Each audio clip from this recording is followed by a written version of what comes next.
to also please create some long form and short form. Can you do that?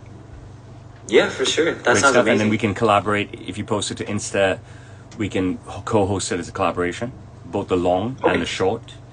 And if you can post long and short to TikTok and tag me and I'll share it. And you can post long and short to YouTube. Does that sound good to you? That'd be so amazing. And then I think then I would do that way you'll get the most out of me, because just basically writing an article in this day and age, and I have a great respect for written media, of course, right? But I'm a lot older than you, and I'm not being presumptuous when I say, and I'm saying it unfortunately, that even in my generation, like who's going to watch CNN or BBC long form anymore? Everyone's really into short stuff. Moreover, people are into everything on demand. So yes, there is a demand for longer form video and stuff, but people rather watch it on YouTube. Do you get what I'm saying? Than tune in at a particular time. Yeah, for sure. Okay, so you've promised me that you're going to do that. I'm actually very, very happy. Let's begin. Recording in progress. Okay, perfect. So I know you've been in this business for quite a long time, but I also know that you've spent some time abroad in the States and also in the UK. Could you tell me about some of your most memorable times and events that happened during your time abroad? So I went abroad to live after I finished my high school here. So are you in high school or are you in university? Yes, I'm in high school. So how old are you now? I'm going to my senior year, so currently I'm 17. Okay, so basically, so you understand, I finished my senior year here, and just give me 1 second. I'm trying to figure something out here. I apologize, yeah? No worries. Just give me 1 second.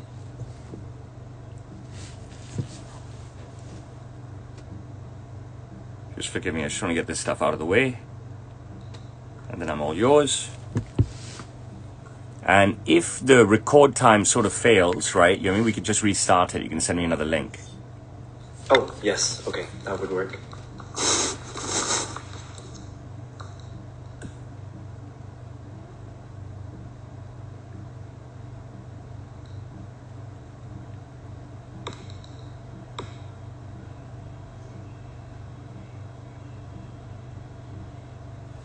Okay, so I basically I left Hong Kong when I was 18. I finished my high school here. We did something called A-levels. I don't know what you guys do in Canada, whether you do the IB or something.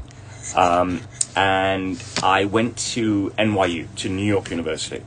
And at the time that I got there, right, the internet didn't exist. It existed, but it wasn't publicly available and stuff. So it was a very different era compared to today. Absolutely completely different era compared to today. You need to give me 1 more second. I've got some crazy shit going on my phones. Okay. I think I sorted it out. And so when I landed, right, there's really only 4 public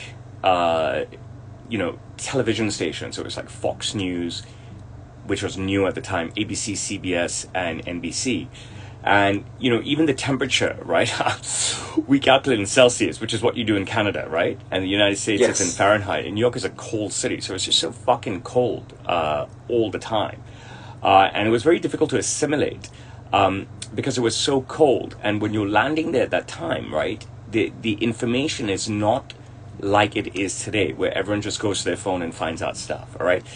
It's completely different. There was no internet publicly available. I think the internet was taught to me January 1996. So this is September 1995, August 1995, when I come to the United States. So I think for a lot of people, I know for most people your age, you cannot, because you've never lived it, right? I cannot envision World War II. I cannot envision famine. I cannot envision drought. I cannot envision a tsunami. I cannot envision these things because I've never lived it, right? You cannot envision a world without the internet, okay? You cannot envision the world without a telephone that tells you everything. You just ask your phone and the phone tells you everything. That's how you've lived your life and stuff. Being 17 years old, me at 18 years old, we had none of that, and so forth. But the world still existed for, thousands of years, and the United States still existed for 2 centuries, and NYU still existed for God knows, maybe a century or more, and foreign students were coming there for decades and decades. So that's no excuse. I'm just trying to set the base, right? If you're going to interpret what I have to say, then the world was a very, very, very different place. Was I unhappy to be there? I don't know, because at the time I had a great life here, and at the time when I moved there, the conditions were really, really shitty. New York at that time was a shithole. The dorms that NYU provided you were really nasty, right? And I come from an environment where, we have live-in housekeepers and stuff, and cleanliness is paramount, and that's all I'm used to, clean. And then you get there and you're sharing domicile with people, which is something that I was completely not used to doing. And the fixtures and fittings are nasty, and everything's just nasty and stuff, right? And unless you know how to cook really well, then you're going to struggle. Unless you go out and eat 5-star dining every day, right? You're going to really struggle with the fare on offer, or you just eat fast food and stuff. And then comes the weather. By October, it was cold that I've never experienced ever, coming from a city like Hong Kong. And it just got worse and worse and worse from there. So from I wouldn't say I felt lonely. I had so many new and great friends straight from the start. And I wouldn't say that I was bored, because other than classes keeping me busy, New York was a wild city, right? It is a wild city, and I was a wild person, and I threw myself into everything, going to parties, going to clubs, going to great restaurants, and so forth. I went to the Empire State Building on my first day, and I literally, right? And I went to the Statue of Liberty just after graduation, the day after graduation. And in between, I did nothing, okay? I didn't go to the MoMA or the Met ever. Even all the subsequent times I went back. And why? Because 1, you're not so educated. 2, you're so young, you think you've got plenty of time. 3, the cold is so fucking cold, you just don't want to walk around, right? And I'm a walker, I think I did a lot of walking before I went to New York and stuff, or just, you step out, you're comfy, right? Over there, you step out, constantly you're uncomfortable. The cold is so piercing, and you were born and raised in Toronto, so maybe you can't understand that, right? But for someone who comes from the tropics here, right, I can man up to anything. I just cannot man up to the cold. It wasn't my cup of tea. And New York, even I haven't been there a long time, but it's a very aggressive place. Asia is far more passive. I think I'm a very aggressive person, but I can be behaved and stuff, and over there's no hierarchy. Every person is equal, and everybody's just so aggressive and stuff, and it's just unnecessary aggression and attitude and stuff, which is not charisma. It's not charismatic. It's not how to say, chivalry. It's not romance. It's not being manly in a nice way and stuff. That was an era where pronouns didn't exist and shit, right? And a guy was a guy, and proudly a guy, and a girl was a girl, and proudly a girl and stuff. Everything's just so aggressive and stuff. So I would say my time in New York, was more than pierced. It was constantly punctuated by great nights out, and great evenings, and great days, and great feelings and stuff. Was I enjoying the education process? Not really. I don't think I was mature enough to realize that shit, I'm in college, because you coast through high school and stuff, and you think you're going to do the same, and you end up right at the end making a big scramble. And I didn't enjoy it as much as I should have or could have with hindsight or the correct guidance. I think that when an international student goes abroad now, anywhere, when a Canadian comes to Hong Kong, some goes to NYU now, there's such a support base for international students, in addition to your telephone, all the information in your hand and stuff. And over there, you're going in blind, right? You don't have parents there, you don't have any family there. And the international office, I don't think it's much of a support base, or I don't even know one exists. I think one existed, but maybe there's one counselor, and you have one meeting when you arrive, and that's basically it, right? The major hurdles and obstacles at that time was setting up a bank account, getting a credit card and stuff. Going and getting a landline installed and stuff. It's shit that you had to do. and so forth, which I guess you don't have to do now, right? Because everybody has cell phones and stuff. So very, very different era. And what I did is I cashed in my APs. You understand what APs are? The advanced placements? Yeah, so I cashed in my APs, they're called A-levels here, and I did 2 summers, so I ended up graduating in 3 years. And of course, in hindsight, I should have done 5. You have your whole life to be educated. More of you have your whole life to work, right? So, you know what I mean? I've been working since 1998. It's an extremely long time and stuff. I should have stayed in school the bare minimum 4 years. I should have stayed in school 5 years, not coasted through in 3 years and stuff. So, you know, I had a great time in New York. I had great friends, great memories and stuff. But I think a lot of those memories have faded because I was 18 when I got there and 21 when I left, and I'm 47 now. So it's a long time ago, and a lot of the memories have faded. However, I will say this. I'm speaking, you know, with a lot of hindsight now. When I left at 21, in the first 5 years post-graduation, so between 98 and 2003, I went back to New York 10 times, okay, from either London or Hong Kong, right? So that shows how much I did like it towards the end. That shows how much I did go back and face the fucking cold. That shows how much I did want to see my friends again at that time. And then, you know, by the time 2003 came along, I was done. You know, I'd sort of outgrown it and stuff. I moved back to Hong Kong after I graduated from NYU. I didn't want to jump. I didn't mind living and working in New York for the year, but you had to jump through a lot of hoops with tax and visas and stuff, right? And you need help from companies and so forth. And I just, you know, I was like, you know, I've got a British passport. You know, I come from a city. I don't come from a city or a town of 100,000 people or 200,000 people or 1 million people or 2 million people or even 5 million. I come from a city of 7 million people, right? I have a British passport. I come from Hong Kong. Fuck this, you know what I mean? I don't need to jump through hoops. I'm not from some fucking village in India where I'm dying, you know what I mean, to escape, right? There was no escapism for me whatsoever. In fact, I believe at that time, you know, technology-wise, culture, of course, is rampant in New York, right? And culture is more passive in Hong Kong till today and stuff, and more dominant in Cantonese passive culture. But there was nothing I was lacking from a life in Hong Kong. So I chose to come back.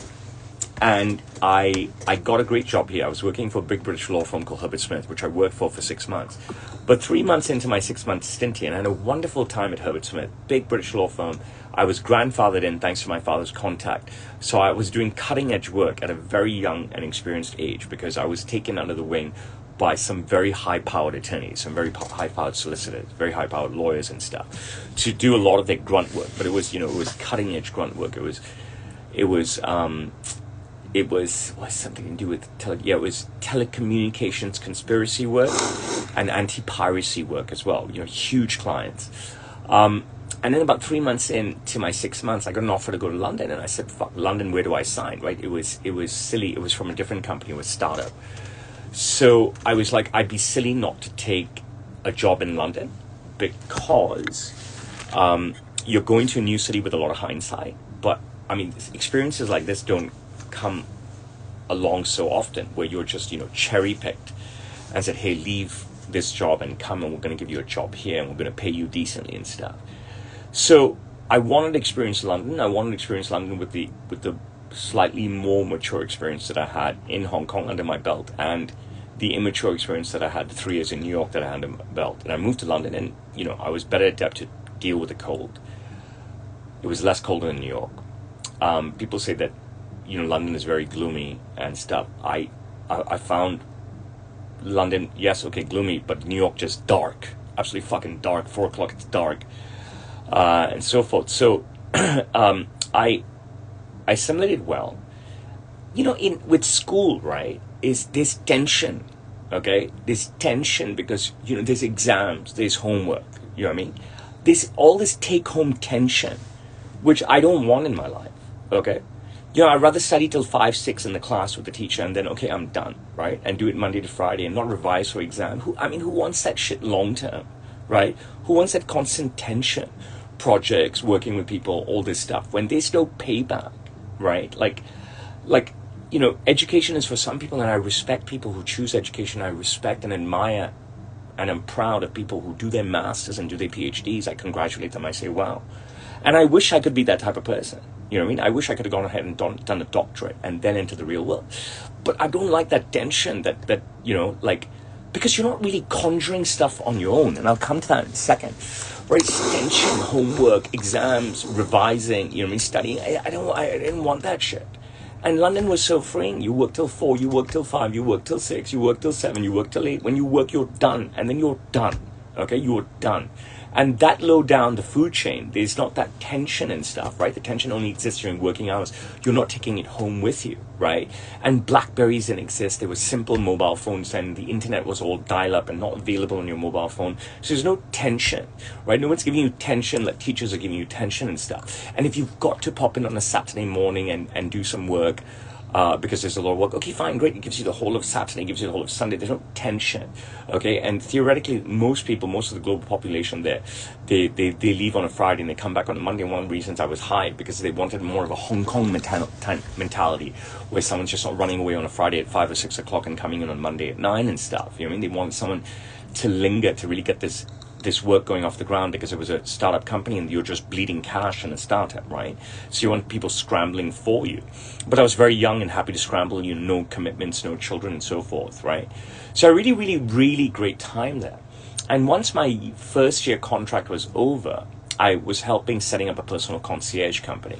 I was moved over to a different company from the same holding company to open up an online auction site, something that might have rivaled eBay at the time and stuff. You have to understand, even by the time I got to the year 2000, internet penetration in the United Kingdom was less than 0.1%. You know what I mean? So when I was trying to sell this auction product to people, it was semi-auction, semi-e-commerce, right? E-commerce, we didn't have that term e-commerce. We were trying to sell e-commerce to small businesses, where we'd come in, we'd give them a website at the time, which was like a village where their business would go online, right? You know, people didn't have online businesses and stuff. Only major corporations had websites, new companies had websites, established businesses websites, and we really even had a fucking website and stuff. And we were trying to give people an opportunity to have a platform online. So let's take a jewelry company, for example, simple jewelry company in a place called Tunbridge Wells, you know, 2 hours drive from London.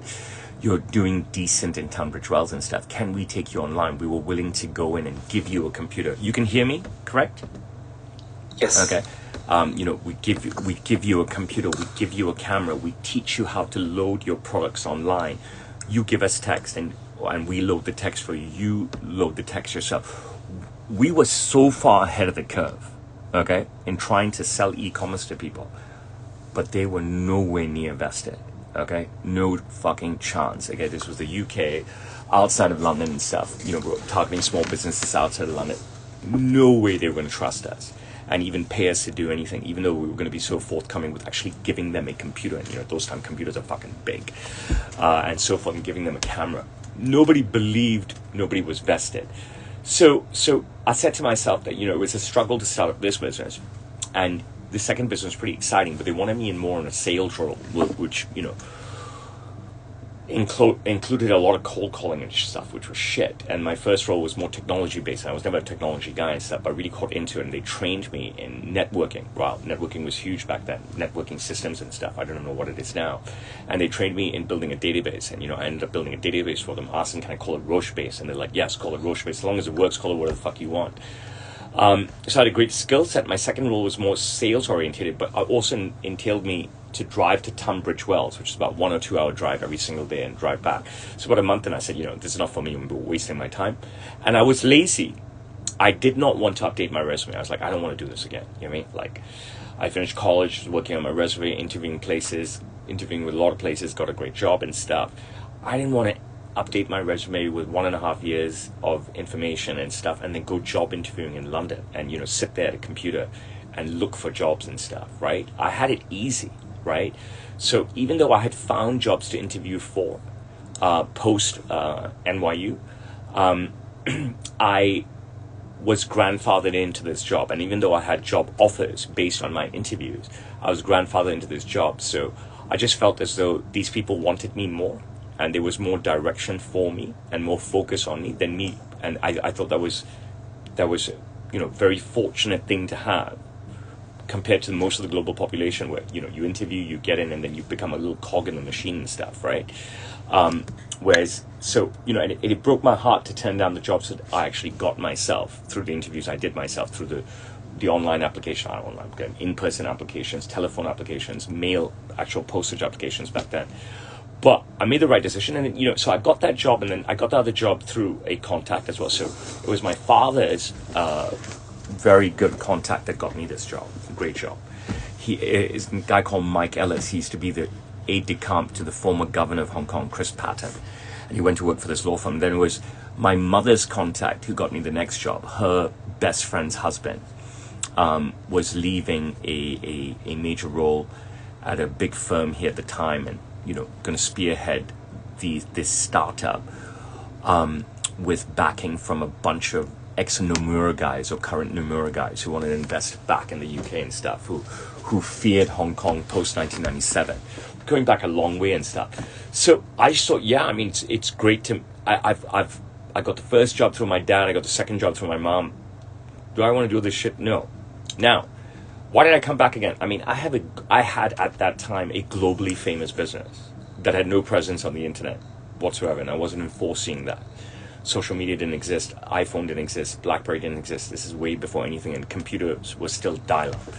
But I still had a great business to go back to, a family business, a business where every day when I was a little boy, I'd walk into the shop and there were so many people around, and every other week I'd meet someone like a major celebrity. Janet Jackson, gosh, the Pet Shop Boys, Wham, Yvonne Lendl, John McEnroe, Boris Becker, Stefan Edberg. These are fucking huge names. Stephen Hendry, Steve Davis, Jimmy White, Roberta Flack. It was nutty. Kylie Minogue, nutty, the people that I was meeting at such a young age, okay, through my father. So I was like, time to join my family business, and so that ends the answer to your question about my time abroad. Do you have more questions on that? You can ask me anything, and you can grill me. You can go as hard as you want. Yeah. So I guess I kind of want to know, after that, when we decided to come back to Hong Kong and follow in the family business, what was your thinking process when you made a decision, and how would you say it continued to build from there? So my thinking process, I think I just explained, right? It was very glamorous business already, very world famous business and stuff, right? And I'm my father's son, so I thought that life would be good and life would be easy, and that I would work hard, and I've worked very hard. By then I had schooled a very hard working mentality. I think I was left a bit on my own in my job in London, lots more freedom in a startup, but I was very keen the first year and worked very hard. In the second year, in that 1 month of year two, which I only did that 1 month, I didn't like my colleagues, I didn't like the commute, and I didn't like what I was doing. So there was less reason to work hard, right? I didn't like the cold calling, sales oriented role and trying to explain something so dynamic to people that just didn't fucking understand.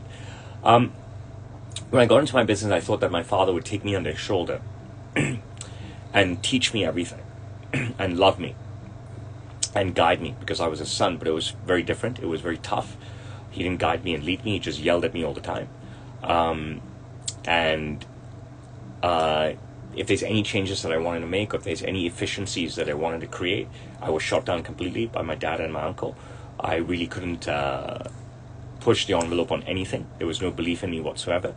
I wasn't trying to radically change the business whatsoever. I was just trying to sort of help it slowly along into modern times, because the business was very, very, very ancient. Okay, they set up the business in 1957. When I joined, it was the year 2000, and they were not doing anything different to 1957. You know what I mean? The only update they had was fax. Okay, and prior to getting the fax machine in the 80s, I think it was, they had telex. I don't know what the fuck telex is, and stuff. So they'd send everything. They'd send letters by post, postage stamps, and so forth. They send parcels, not by courier, by the post office. They wouldn't even engage DHL. I only finally forced DHL 5 years later. You know what DHL is, right? It's a courier company. Yes. Where you could track and stuff. You know what I mean? Like a major company. In 2005, and the only reason for that is because I won the DHL Small Businessman of the Year award in 2005, and I told my father, man, it's just ridiculous. And even the people, when we were, after we received the award and stuff, they're like, now you've won this award, and it was a big deal. We went to the JW Marriott Hotel and received the award at this big black tie event. They're like, how can you not switch to DHL? So I convinced my father to switch, at least let me switch to DHL, my packages and stuff. And then he still, for everybody else, he's so stubborn, was using, the post office to send packages. Now everything's in DHL, right? They realized the value of that a long time ago. And so it was just very, very difficult. And, you're working 6.5 days a week and stuff, which I didn't mind because, I was living at home. I could go out when I want to. I did not mind the hard work. I was schooled in hard work, but there was zero appreciation, right? It was very, very tough. So I wanted to make a database because if you look at today, everything that we do is data is by book. We take a client's order and we write it down in the book. Okay. So I created a database called Samspace, and I made it yellow. Okay, and I did it all in my own time. I got a laptop, and then I take one of these books home every night. So I built the database. I had all that knowledge fresh. It was virtually a copy and paste of the database that I built in London that I called Rochebase. That was green. I made the fields of this database exactly the same as the fields of this book. Okay, so that I assumed that we get people to take orders, or at least after they took the orders, manually to fill stuff in. And I worked on this. I built this database. I take a book home every night. I'd finish my work at work, and then I'd finish my dinner on the nights that I wasn't going out, and then I'd spend time finishing the database. Till say 11, 12, 1, 2, depending on what I had going on. And nobody would use the database because it has to stem from the top, okay? And you think of my son, right?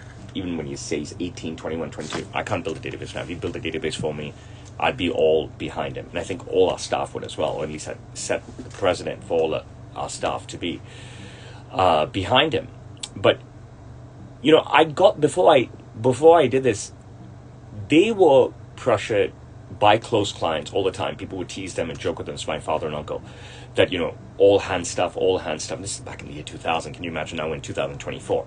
All hand stuff. You should have a database. You have no files. You have nothing on computer and stuff. So I said, I can build a database. They're like, okay, do it. Both of them, my father and uncle. But I build it. They see it. They're not willing to furnish it. Okay. And then, I'm doing data entry every night or every other night or every few nights a week on my own or in between clients in the store. I'm doing data entry. Furnishing a database, I'm doing data entry much slower than the amount of clients we've already got coming in and stuff. So I was like, I don't know what I'm doing. And there's no support. So I ended up using Samspace as a sales tool. So I switched after a few months, and I'd done enough data entry, believe it or not, to have enough London clients in the database, London-based clients in the database, which is a huge volume business pre-COVID. And I said to myself that I'm not being taken seriously here.And I'd worked a year and a half. So it started, let's say actually started February 1st or something like that. But then I went to India for a week. And then I went back to the United Kingdom, went back to London for a month to just party and chill and shut my apartment down and sell my car and so forth. But I was working, I came back to Hong Kong February, worked a few weeks, went to India, came back, worked a few weeks. And then all of April, the year 2000, I was there. So let's say my real start date was May 1st. May 1st till the following, maybe June, I was like, you know what, I'm going to go to London, okay, and work for a week over there, 4.5 days, Monday, Tuesday, Wednesday, Thursday, and a morning of Friday, and then party Friday afternoon, night, Saturday, Sunday, and then fly back to Hong Kong, but see clients in a hotel. And I saw these clients by contacting them by email. When I joined my father, I set up a website, samstheatre.com. I set up an email account, whatever it was at that time, at samstheatre.com. These email accounts don't exist because there was just so much fucking spam, we couldn't deal with it.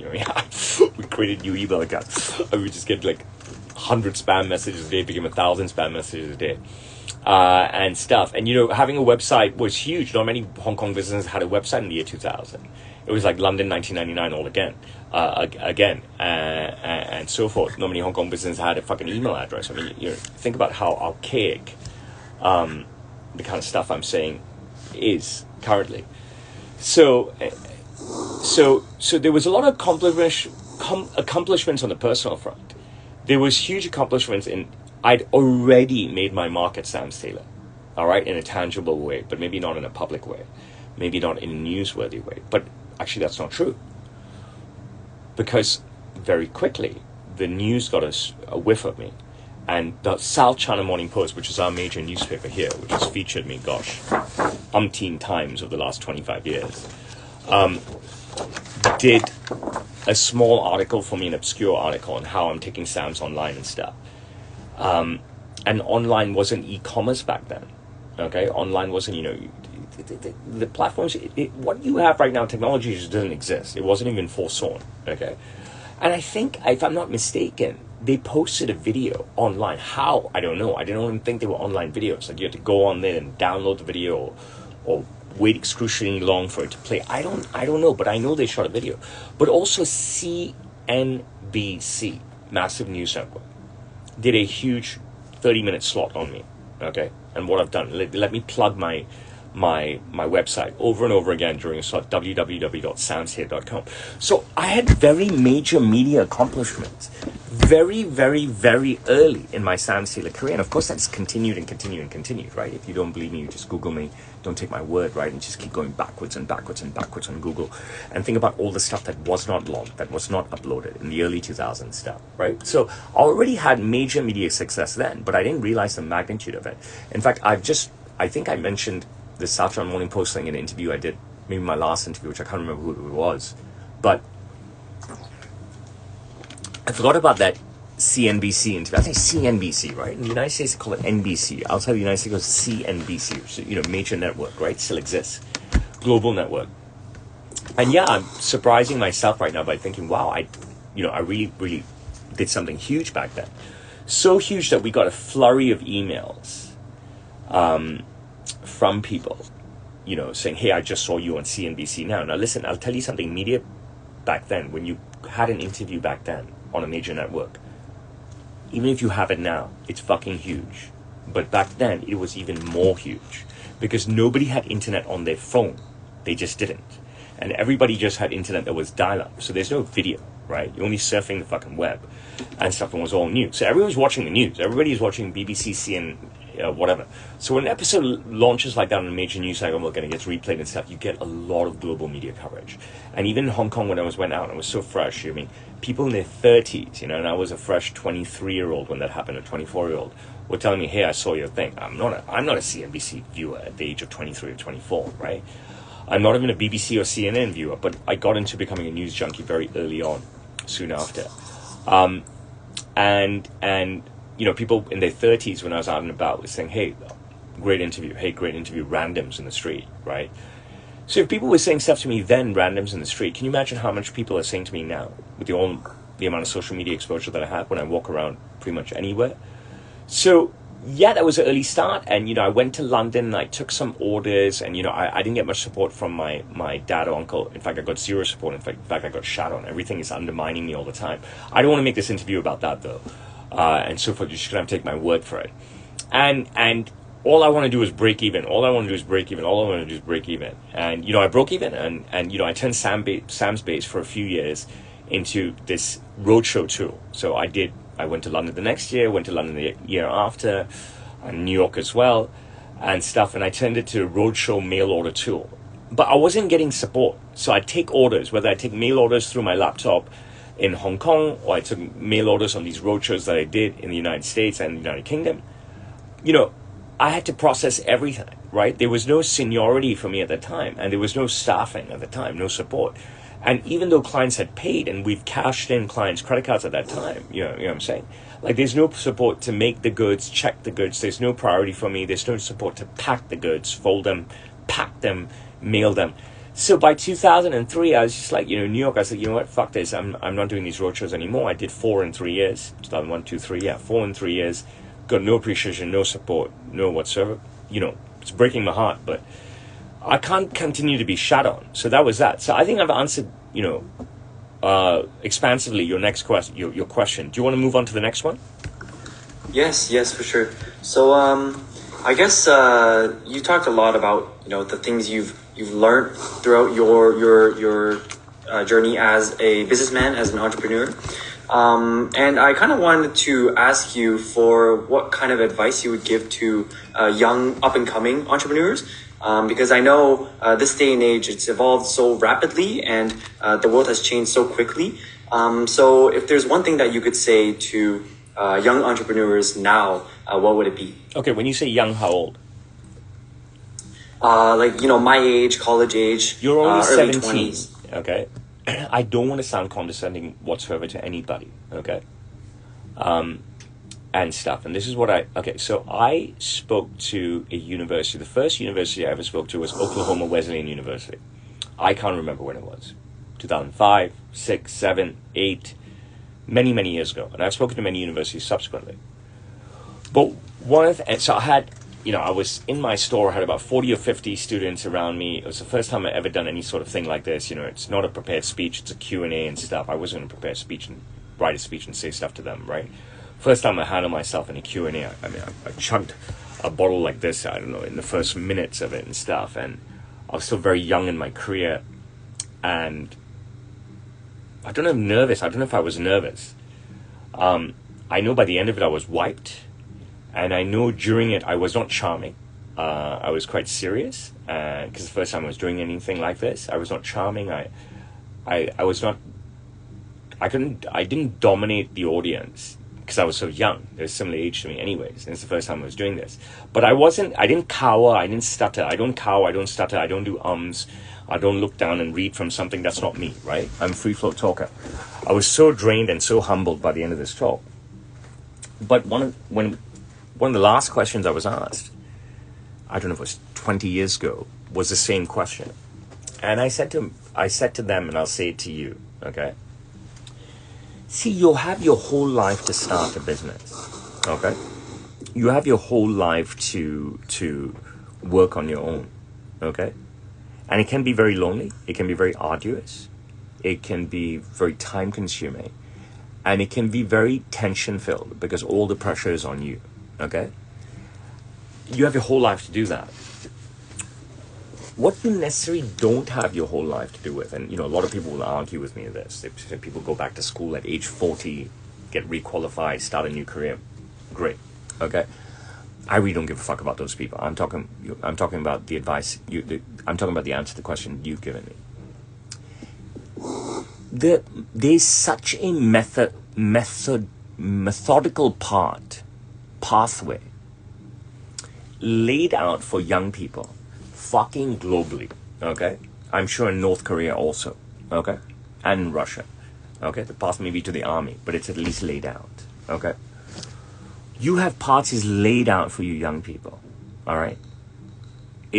I wouldn't say it's an easy road because that would be offensive because you have to work your way through the path. But the path is there. I've already said previously that I believe that the best time to be educated is in the beginning and you educate yourself as much as possible, okay? Rather than take a break and work and then come back. Although there's nothing wrong with it. People do go back and do MBAs at the same time. But you have your whole life to work. That's what I believe. And you have any point in your life to start a business. Okay. I went and worked for a Golden Circle law firm. I believe that's what they call it. You will call it in the United States, they will call it like a Big 5 firm or something like that, Big 6 firm or whatever. And what I realized is, and what I understood from people around me, and whilst I was still in NYU and stuff, if you go and work for the Goldman Sachses of the world, and if you go and work for the McKinseys of the world, right? And like how I went to work for the Herbert Smiths of the world, when you're young, you have so much energy, bro. You can work till midnight every night, one every night, get up at 5, go back to work, sleep 4 hours a night. It's like you cannot do that in your 30s and 40s. It just catches up with you. You're not physically able to do that. But when you go in, this guy needs to start the Zoom again. I told him to be ready. He must have had a timer. I was just in the middle of something good. I'm here with you guys.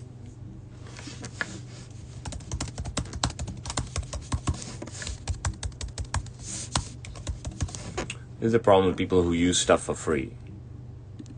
And they don't pay for the stuff.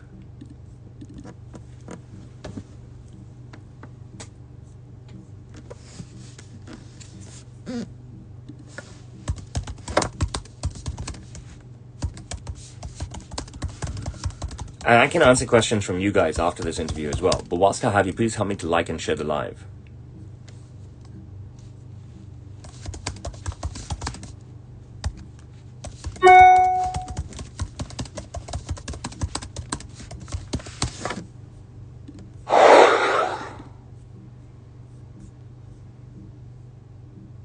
Join from the same link? Is that even possible?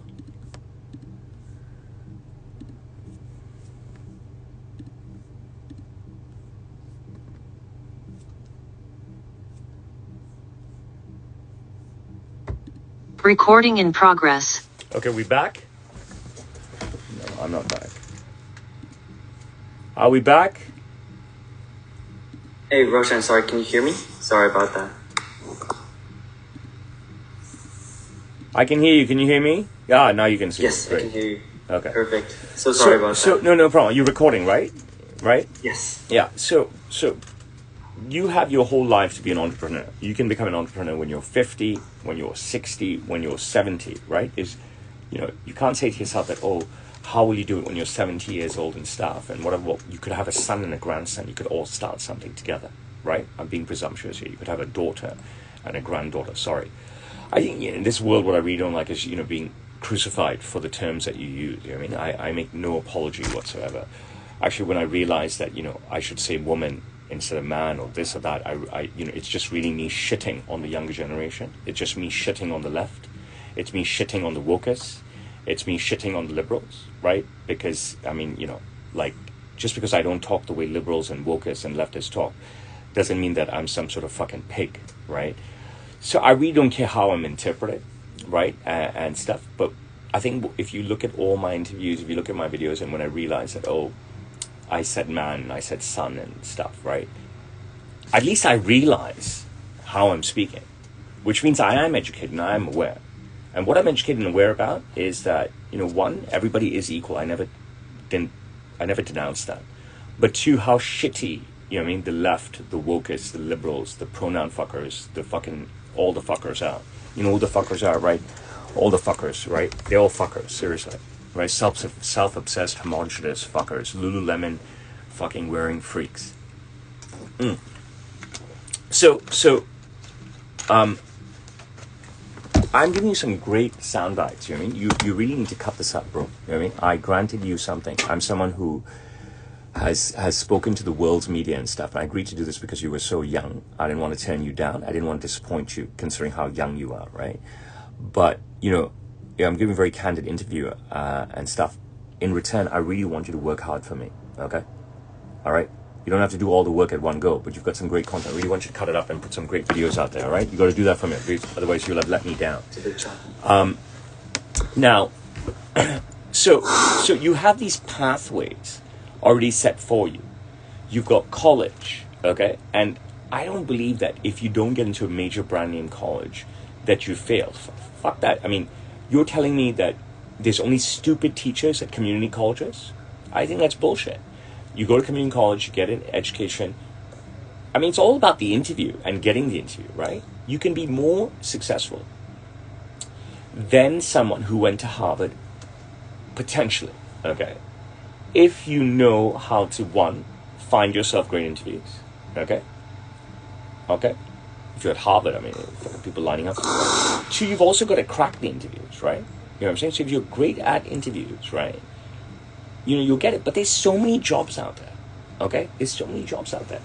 It doesn't matter if your first job is not $100,000 a year job at Goldman Sachs. That doesn't make you a better person, right? It just makes you an asshole, honestly. You know what I mean? It really does make you an asshole. Type of people who they hire and stuff, you know what I mean, all have God complexes, and they're shot down pretty fast by people who have God complexes and stuff. It's pretty nasty sort of pathway. But I'm going to come back to that in 1 second. There's no harm in getting, a $25,000, $30,000 job in marketing somewhere and stuff at another obscure company. You still got a job. You're young and you're working. A lot of people can't get jobs. And, the Western world never thinks about famine and war and how lucky they are. They're always bitching about themselves, bitching about what they don't have, bitching about what they don't have, bitching about what they don't have.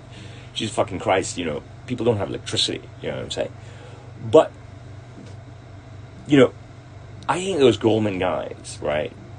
and I think that the KPMG, JP Morgan, McKinsey guys, and guys at any company, guys and girls, again, you understand what I'm saying. If you can't take, if you think that when I say guys, I only mean males, then there's no hope for you. Might as well just tune out. But, you know, people who take a path, especially at a young age, right? At a young age, you're like a sponge. You're learning so much. And that learning can be applied to entrepreneurship later, okay? And that's the point that I'm trying to make. When you're older, it's much harder to learn. Trust me, I'm 47. Now, there's a lot of people that will argue, right, with me and stuff. But what I'm telling you is that when you're young, you're on your own, okay? Statistically, you're on your own. Your parents are still there for you, okay?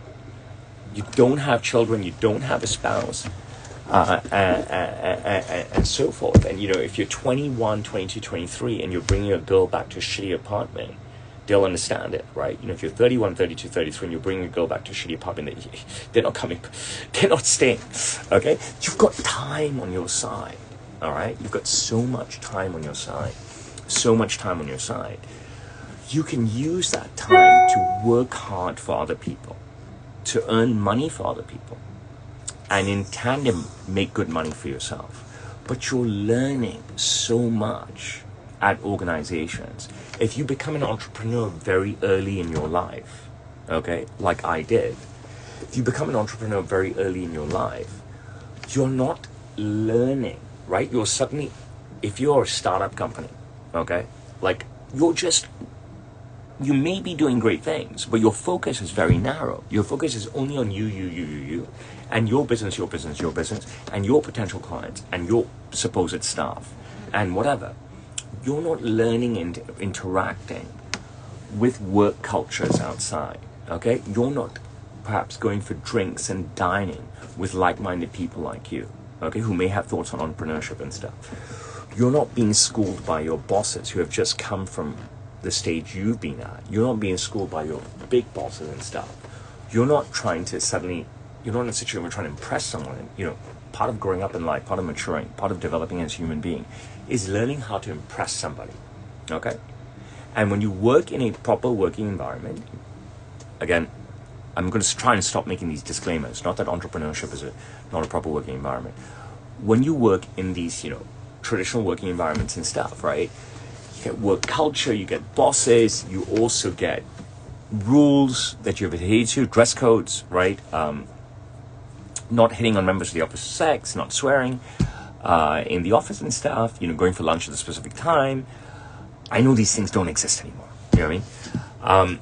But, you know, I'm speaking from my memory and stuff. And, you know, you just get schooled. You get so much more education by working for companies as opposed to working for yourself so early in your career. You have your whole life to work. Now, let's put it this way.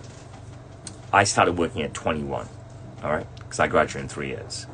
I'm 47. I've been working 26 years, bro. I mean, I've been working more than half my fucking life. You know how much that sucks? I'm still working 6.5 days a week. Pandemic destroyed my fucking business, made me bleed cash. Everything I made in 20 years before the pandemic, I lost, keeping my business afloat, okay? Just a fucking disaster, bro. All my cash gone into keeping my business alive and stuff. And that was all pandemic related. It's not specifically because of the pandemic. It's because, I mean, everybody faced the pandemic. It's because of China, right, and its rules. The Chinese government chose to lock us in, the Hong Kong government chose to lock us in, and we can't recover now because the whole world's forgotten about Hong Kong, right? Hong Kong shut itself off to the world for 37 months, and why should the world give a fuck? You know what I mean? Because we were so fucking stupid, shutting ourselves off, so arrogant, shutting ourselves off, so naive, shutting ourselves off, right? But I believe in power and proximity, right? I'm here to live. I don't want to move away from Hong Kong, so I need to persevere and I need to struggle. I still listen to my government and what they say.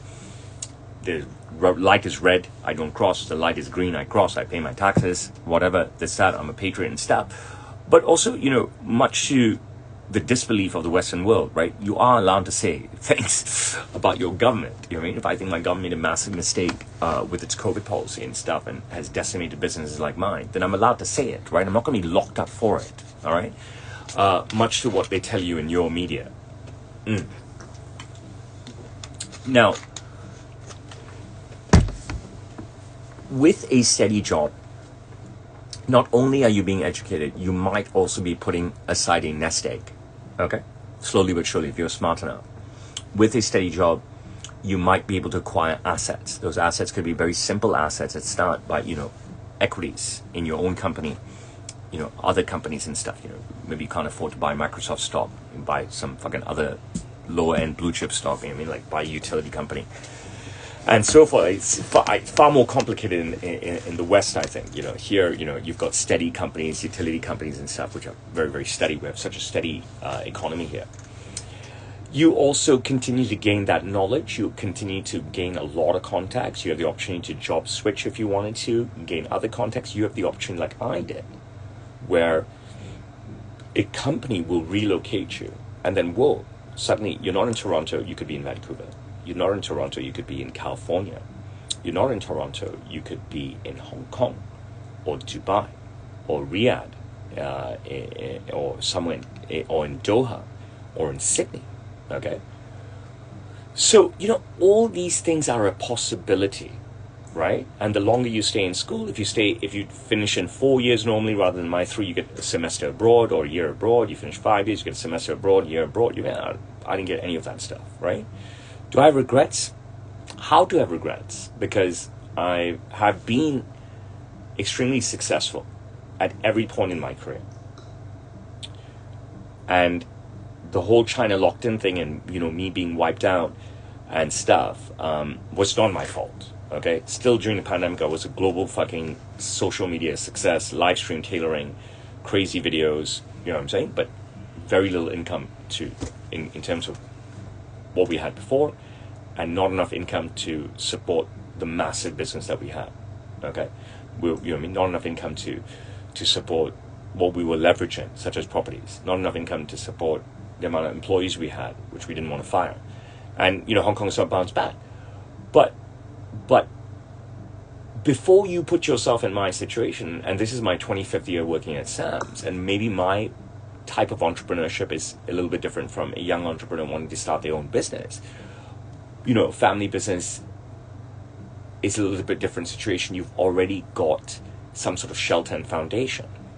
But then all the more reason for a young person to stay with the classic, traditional, corporate, sort of say, career path. All right? You could be in art. You don't have to open your own gallery. You don't have to be a struggling artist, right? You can go and work for a gallery.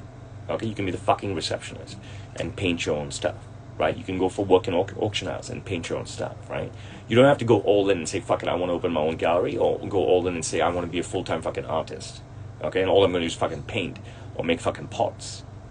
You can fucking do that shit like I did with this database, right? I do all my social media work today at 4 a.m. I don't let it affect the Sam's Taylor place, right? There's two different sides to me, right? And stuff. So there's a lot of time for everything. And if you get a job as a receptionist at art gallery, right, that leaves you with a job and steady income, a work culture with contacts, and perhaps a path to grow. Okay, but at the same time, plenty of time to do your own artwork on the side, right? And I think that's a great example for you. All right, if you're so dead keen on entrepreneurship, get a cushy sort of marketing or accounting job, which makes you work 9 to 5, Monday to Friday, and pursue entrepreneurship part-time. But at your age, unless you are Bill Gates or Steve Jobs or Elon Musk and stuff, and who's saying you won't be, right? I would choose a steady job. I would choose the path that is already set for you, okay? Since that path is so great, especially, people are so focused on young people, you can't shit on them, you can't beat them, you can't abuse them, you can't ask them to get a coffee or a sandwich. I went through all that shit. You guys are very lucky, you know what I mean? But you guys are also unlucky, because you'll be pussies compared to us. And that's just the truth. And my children won't be that way, because I'll school them, okay? My children will have the best of both worlds. They'll have it hard from me, okay? And they see that every day. I don't need to impose it on them, okay? And they'll have it cushy like you will. Is that me being presumptuous? Yes, completely, and happily so. Is that me being arrogant? And yes, happily so. So who's to say you're not the next Elon Musk, Bill Gates, or Steve Jobs? Not me, and not anybody else. But do you need all the time in the world to be that person? Can you not at least get a job for 1 month, 6 months, 1 year? And then test out in your own time, instead of going to fucking play and pick a ball and go to the bar and being a jackass and go to the coffee shop, coffee, this type of coffee, I want it with this fucking soy milk and this no milk and this no sugar and this no shit and no that shit. The assholes like you who order coffee like that, right? Just give me 1 second. You understand what I'm saying? Like, fucking drink it fucking black. Grow the fuck up. You know what I mean? Coffee's a fucking coffee, right? I mean, instead of doing all that shit, right? Can't you have a steady job, make your parents happy, make your parents proud? You know what I mean? Make your girlfriend proud of you, make yourself the ability to have a fucking girlfriend instead of being such a fucking bum. You know what I mean? And then become the next Elon Musk, Bill Gates, Steve Jobs on the side. Right? I think that you owe it to yourself. You owe it to yourself to do that. To get the skill set that's going to be readily available to you. To get the learning culture that's going to be readily available to you.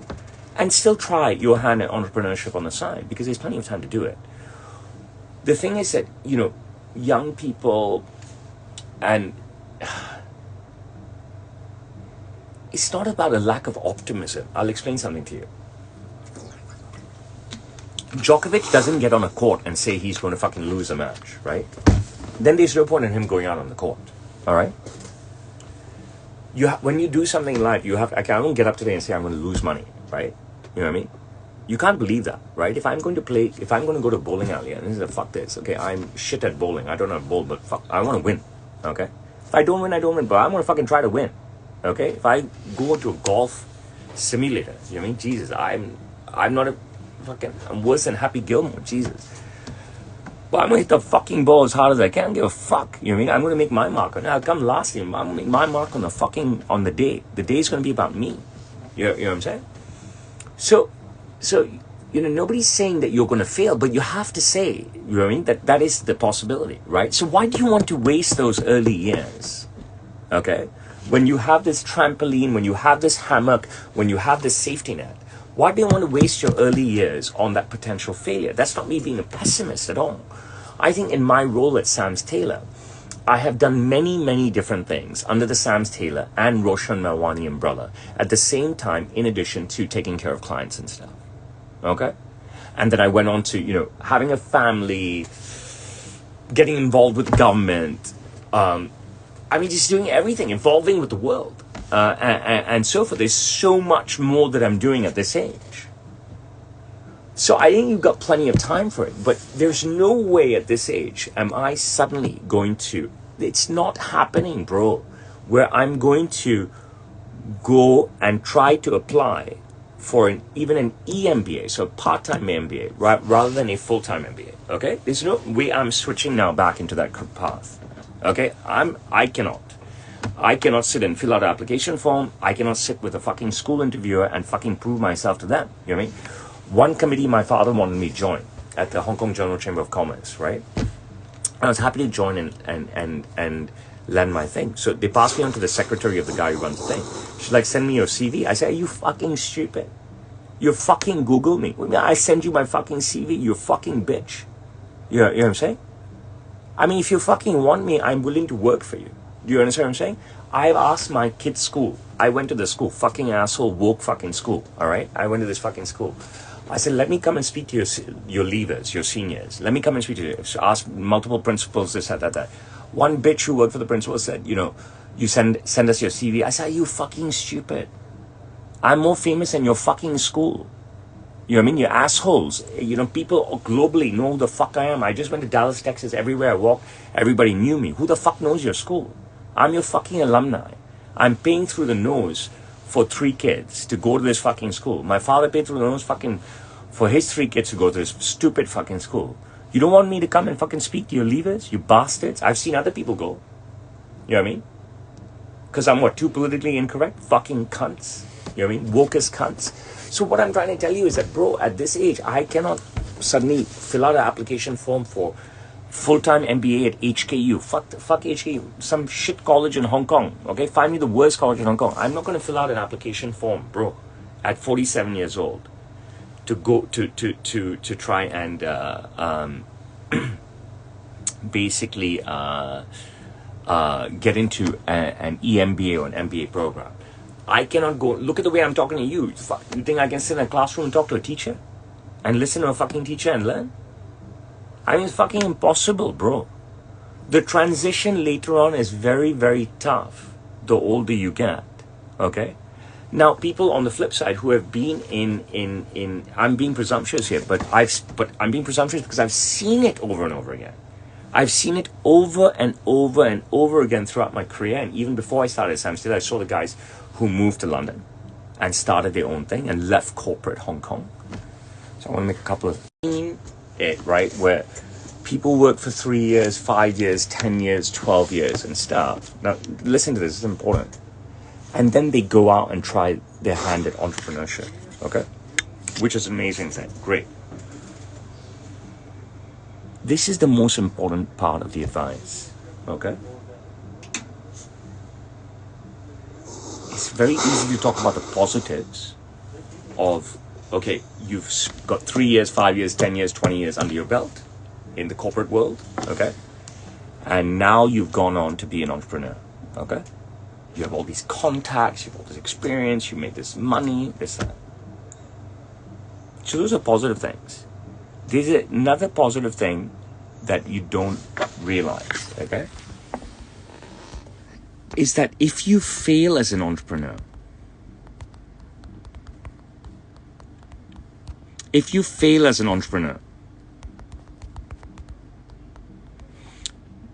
because you have had this 3 years, 5 years, 10 years, 20 years experience elsewhere, you have a massive resume. If you spend 1 year, 2 years, 3 years failing as an entrepreneur, okay, at least you have a way back. Okay, now listen to this. This is important, all right? If you go straight out and become an entrepreneur and you fail, what's your way back? Where's your way back? Do you leave universities? You know what I mean? Any university will take you in if you're 20, 21, 22. Don't worry about that. But if you go straight into entrepreneurship, and now you're 23 and you failed, or 24 and you failed, and 25 and you failed, right? Your interview that you get to get back into the corporate world, right, is always going to be that question. Tell me about how you failed your business, right? You're always going to have to talk about that. That might be a good thing for you. It might be a bad thing for you, right? But the problem with that is this. One, in the interviewer's mind is that you're a failure. Okay? Two, in the interviewer's mind is that how do we know that he's just come because he's desperate and then the bug will get him again and he'll go back? Now, did you ever hear someone tell you that? No, right? Never. So that's the thing, right? That's the thing. And if nothing else that I've said is given any credence, any weight, then what I just told you should be. And that is why that you must complete your 4-year college course. If you have an opportunity to do your master's immediately, do it. So fucking what? You must go out and work in the workforce. If you've got this path where you can work for 2 years or 3 years and then go to your master's, do that. And then work again for a couple of years. And let's say this, okay? Let's say that you finish college at 22. You work 2 years, 24. You do your master's, 26. You work 2 more years, 28. Gosh, you're only 28. You can become an entrepreneur. Not only do you have an undergraduate degree, you have a master's degree, and you have 4 years of work experience outside. You're only 28 years old. Let's say you take 5 years to graduate. You're 23. And let's say you work 3 years outside. You're 26. Then you go back and do your master's. So you're 28. And then you work 3 years outside. You're 31. Bro, you're only 31. You still have 30 years minimum to work as an entrepreneur, which will still be more than half your fucking life at that time. So what the fuck is the rush?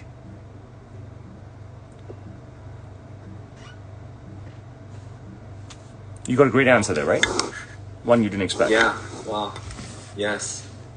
No, I've never heard anything from, even my family, teachers. Wow. Okay, you have any more questions for me, young man?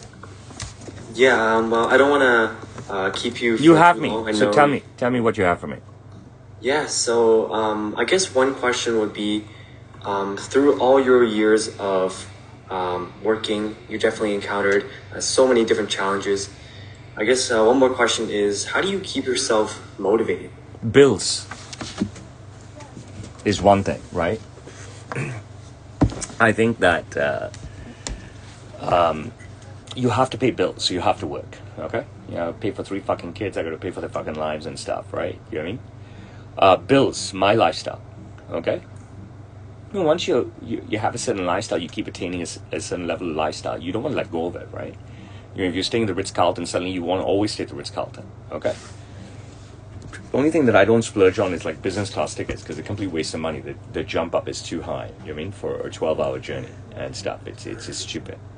But when I come home at night from wherever I am, you know what I mean, the mentality that, it's just a bed to sleep in is bullshit, because you need good sleep. You need to feel good when you go to bed. You mean food. You know what I mean? Constantly take a step back and you're eating the most A-grade chicken and beef your whole fucking life, and then suddenly you go back to eating D-grade. And it's very difficult to go back. Very tough. So bills, they'll keep you motivated. 2, success is infectious. If you're successful, you want to be more successful, or at least you want to maintain the same level of success. 3 is fame. You know what I mean? Once you become famous, you have to stay there. You have to stay in the people's spotlight. Otherwise, they forget you. You know what I mean? Like how people are forgetting Roger Federer. Like how nobody knows who the fuck is Pete Sampras. How the fuck don't you know Pete Sampras? He has 14 Grand Slam titles. You know what I mean? Won like 7 Wimbledons or something stupid like that. You know what I mean? He's number 1 this that. But people forget very fast. You know what I mean? They only think about Federer and Nadal and Djokovic, and they don't even talk about Federer anymore. You know what I mean? People are talking about Alcaraz. What the fuck has Alcaraz done? Djokovic is still there. Do you understand what I'm saying? So that kind of shit motivates you. People forget about you so fast. What assholes? You know what I mean? Suddenly some new NKOTB, new kid on the block, is in the news and stuff. And he's done nothing. He's done one thing. Fucking, I did 20. I did 30. I did 50. Right? Why am I not famous anymore? You know what I mean? It's another thing. And the list can go on. Right? The list can go on. You know what I mean? You know what I mean? What motivates you is wanting. You know what I mean? I want to fly to the United States. I wanted to go to Dubai. I wanted to go to Japan before that. You know what I mean? I want to eat at a restaurant that I want to eat at. Am I frugal? Now I am. Pre-pandemic, was I frugal? No, not at all. I didn't need to be. You know what I'm saying? And stuff. But there's so many things that continue to keep you motivated. I mean, your children see you famous. You have to stay famous. Otherwise, you're going to be like fucking pop. You know what I mean? You were the guy one day and now you're fucking dead. Right? The list is endless. I mean, it's no knock to you. It's a very naive question. And I really like it. I'm having a great conversation with you. It's a very naive question. I mean, I don't know what sort of answer you expect. I don't know what sort of answer other people tell you. But the list is endless.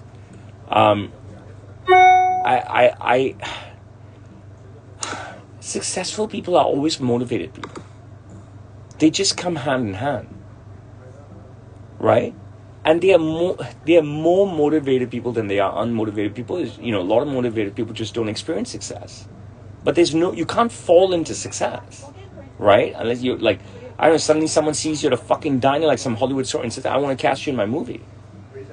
I don't even know that shit really happens, right? So, I don't think that, I think that, what made you reach out to me? Were you scared to reach out to me? Yeah, honestly, I didn't really... Why were you scared? I didn't really even expect... what gave you the idea to reach out to me? Firstly, it was because I've seen your videos online, and I just thought you were really interesting, and I kind of just wanted to know more about your story. Really, that's all. So you were motivated to reach out to me, and here we are, right? And if you don't, a lot of people are scared to do anything. I'm not scared to do anything. Everybody's scared to do everything. Djokovic is scared to get on that court with Alcaraz. He's had his ass whipped before. Djokovic, before he ever had his ass whipped by anybody, was scared to get on the court with Alcaraz. He was like, because if I get my ass whipped by this guy who's fucking 20 years younger than me, you know what I mean? it's going to go global. And it did, right? Everybody is scared. And people try to teach you not to be scared. And then people say that, oh, use fear as a motivation. I mean, fear should be motivation. You're going to feel fear. If you're President Biden, if you're going to fight President Trump, you cannot not feel fear. All right? And most normal people, they use that fear as motivation, right? Like you don't need motivation, right? Like my motivation to work out and eat right. I mean, I enjoy working out. I really do. And I want to work, if my body would allow me, I'd work out 7 days a week, right? But at my age, my body doesn't allow me that, right? Where I envy myself a decade ago when I was 37, I could work out 6 days a week and force myself to give a Sunday off, right? And stuff, and I could just get going and going. I can't do that anymore. I had to force myself not to work out today. I had to force myself not to work out on Monday and Sunday. You know what I mean? I can't wait to work out tomorrow. I don't know how I got into this topic. President Trump, President Biden, everybody is going to be scared. All right? You have to use that fear as motivation. Motivation comes very naturally to most people. All right? Including yourself, including my clients. I think the problem with motivation is that Western governments fuel a lack of motivation because they fund people who don't work. But that's a completely different topic, all right? And if they were funding more people that don't work than didn't work, we'd all be fucked, right? The government wouldn't exist, nothing would exist. So luckily, motivation is not a big topic or a big answer or a big clue, because normally most humans are wired to be motivated. It is what it is. You're motivated. You were motivated to reach out to me. You're motivated. You're motivated to sit and spend time talking with me. Where will your real motivation come? I will teach you now. Where will you fail or succeed? Is what you do with the content that I'm giving you. Now I've given you golden content. All right. Will you now do the hard work? Getting an interview with me, I think, is the easy part. Recording the interview, you didn't need a camera, you didn't need to come to Hong Kong, you didn't come sit in my office, you didn't need to do anything. You had to do fuck all. It's on Zoom. Okay? Everything has fallen to your lap. Can you now cut up this content? Can you grind and drip feed this content out at, every 3-day intervals, 2-day intervals, in short form and long form, and make a name for yourself and get yourself some fucking views, okay? Otherwise, what was the point of all this? Because who's going to fucking read your article? I really don't know. 10 people, 50 people, 100 people, 200 people, 500 people. Who's going to watch your videos? Potentially thousands, if not more, if we collaborate in the right way, correct? So forget about what motivates me. Let's see if you can do the thing that should motivate you. And that'll answer your question. You can keep going. Well, any more questions? Yeah. Well, firstly, that's some good food for thought. Well, you can think about your food for thought later. Right now, you have me for questions. Yeah. If you have another question, I'll take it. Otherwise, I will go now. I guess one last thing is, what is the legacy that you want to leave behind? Okay, great question. I don't know, okay, because the legacy that has not been handed to me, okay, that I had to take for myself, all right, because, again, I said at the start of this conversation, I'm going to spend time talking about this family business dynamics, right, and the drama that I have, right? I don't know, but I'll give you the better answer. I am doing everything and anything to carve out a name for myself globally. Whether it's making funny videos, being a comedian, giving talks to you, making videos with clients at Sam's Taylor, talking to people at Sam's Taylor, doing the different government gigs that I do and stuff. I'm doing anything and everything to create a foundation and a name. It's very difficult to build something for the long run. What is also very difficult, but I feel easier to do, is to be famous today, be famous tomorrow, be famous day after tomorrow, be famous the day after that, be famous next week, be famous next month, okay? work very hard to be someone successful every single day. Take hard. Keep taking the ship forward, and then you hand the ship over to your kids. You understand what I'm saying? It's no long-term plan, bro. COVID fucking fucked everything for me and stuff. So I have no long-term plan, no way forward, no nothing. Bro, I should have retired before COVID. I should have shut down my business and lived on all the cash that I had. You know what I mean? Who knew that China's policy would take us and drain us the way it did? Okay? If anyone told us we're 3 years out of thing, we should shut down, stand still forever. Don't pay any staff. Use the cash to pay off our mortgages that we had instead of bleeding it into the business. And then just sell goods online. We have such a great name. Why bleed like this and stuff? So what's my legacy? I mean, I don't know what I want it to be. Of course, I'd want it to be the same thing as my father's was. All these celebrities coming and buying clothes from us and stuff. I have that. I've achieved that. You know what I mean? This year, how many celebrities already I work with? We're in July now and stuff. And how many interviews I've done? We're only in July. And so forth. So it's just to keep doing what I'm doing, right? I have no business plan. I wish I was the guy who could write business plans. I can't, right? I wish I was the guy to write to-do lists. I cannot. That's just not me. I really wish I was, good in that way, but I'm not good in that way, and stuff. So legacy-wise, like, I mean, I want to be the most famous tailor in the world. I'm not even saying this. You know what I mean? Like, that's not me. I'm giving you an example. Could it be that?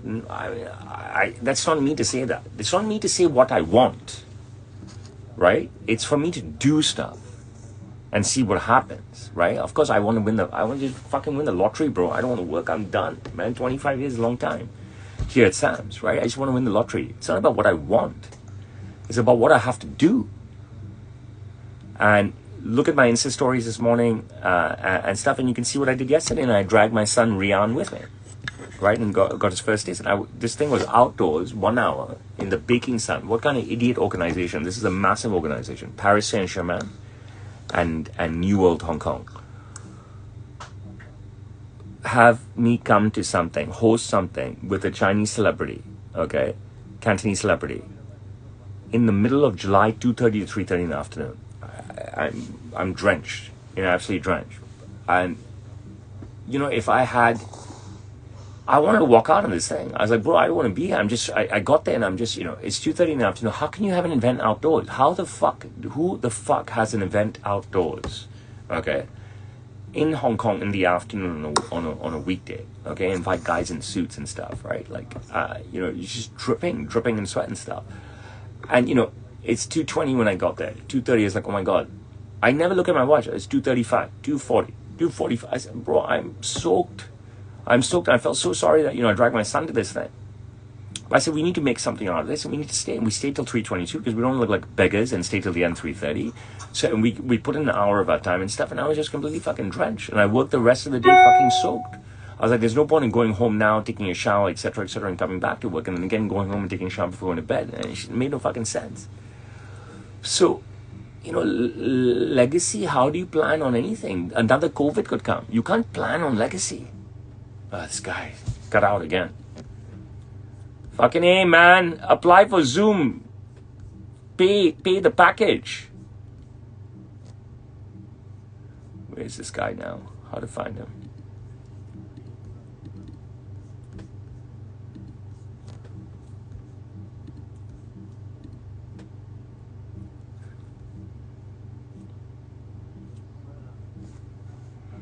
I'm trying to get back into the Zoom meeting. If you're going to interview people, you've got to pay for the package. The Zoom package doesn't cut out on you every 30 minutes. The host has another meeting in progress. Bro, I need to sign back in. Otherwise I can get out. Oh, yeah.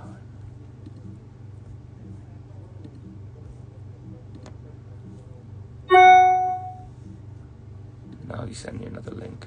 Let's close this.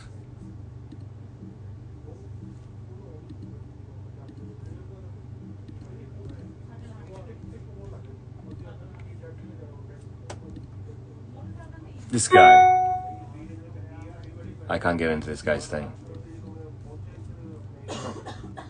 The host has another meeting in progress. This is a sad way to say bye to this guy.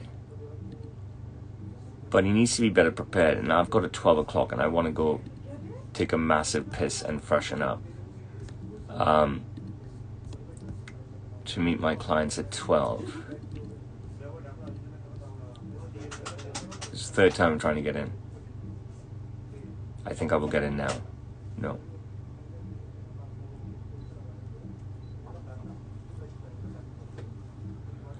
Oh, come on. Well, I think this guy is a young Chinese boy. Hello, Gary.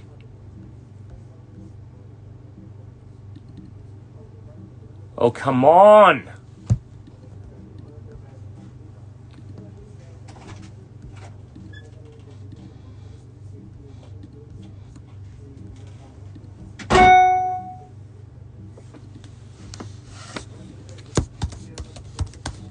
Can I get in with the links you have sent, even the latest one?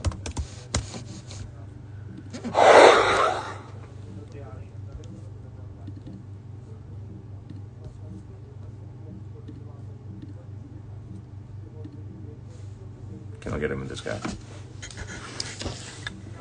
I don't know what to do. I wanted to end nicely with him, but I guess it's not happening.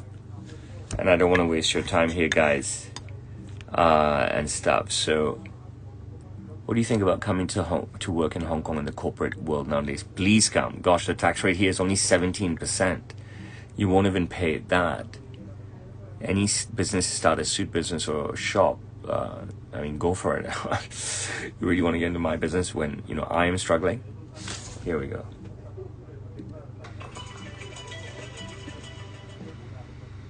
Hi, bro. Can you hear me? Hey, yes. I'm so sorry about that. Yeah, anyway, so Zoom it's fine. Yes. To close off the question, yeah, legacy. I mean, you know, if you want to plan legacy... Recording in progress. If you want to plan legacy, you call your financial advisor at JP Morgan, or your private banker, I mean, and you say, hey, listen, you know what? Here's my money. You fucking plan the legacy for my kids. But if you want to plan real legacy, I don't know how you can predict any of it. In any ways, you just got to keep working, daily grind, and the legacy will come. Okay? On that note, my friend, I will say goodbye to you, okay? Yes, thank you so Okay, much one for... second.